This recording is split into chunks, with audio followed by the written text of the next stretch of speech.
Assalamualaikum warahmatullahi wabarakatuh. Ada pertanyaan masuk ke saya terkait dengan bagaimana keberadaan ilmu hukum Indonesia atau state of the art-nya ilmu hukum di Indonesia. Kalau saudara-saudara membaca dengan cermat disertasinya dari Arif Sidarta, beliau mengutip pemikiran profesor atau sekaligus kegelisahan dari Profesor Sudiman Kartohadiprodjo yang berpendapat bahwa dalam pandangan beliau, hukum itu hadir untuk mewujudkan keadilan di samping ketertiban masyarakat. Jadi kegelisahan beliau mewakili semua para pemikir hukum saat itu bahwa persoalan hukum itu bukan hanya persoalan ketertiban, tapi persoalan keadilan. Namun beliau lebih kritis lagi mempertanyakan soal bahwa unsur keadilan itu terkait dengan penilaian terhadap manusia,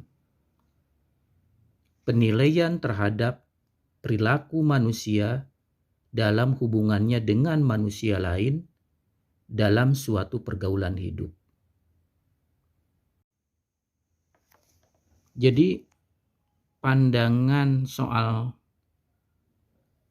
penilaian tentang adil atau tidak adilnya perilaku itu akan ditentukan oleh pandangan manusia yang menilai tentang tempat seseorang di dalam pergaulan hidupnya. Tempat seseorang di dalam pergaulan hidupnya itulah yang menurut Profesor Sudiman Kartohadiprodjo merupakan titik tolak, starting point, dan dengan demikian menjadi inti pandangan hidup yang dianut. Oleh karena itu, konsekuensinya menurut beliau, tata hukum dan cara berpikir yuridis itu mencerminkan atau diwarnai oleh pandangan hidup yang dianut dalam masyarakat yang bersangkutan.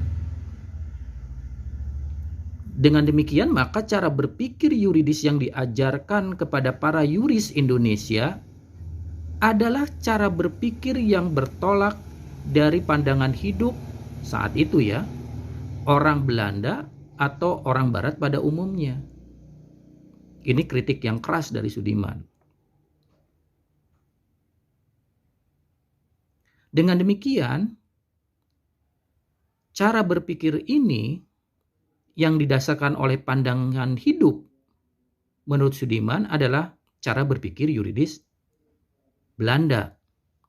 Dan itu dalam kenyataan ternyata terbuka dan membenarkan tatanan atau dalam bahasa Belanda stelsel yang disebut dengan stelsel atau tatanan kolonial penjajahan yang dirasakan sebagai tatanan yang tidak adil.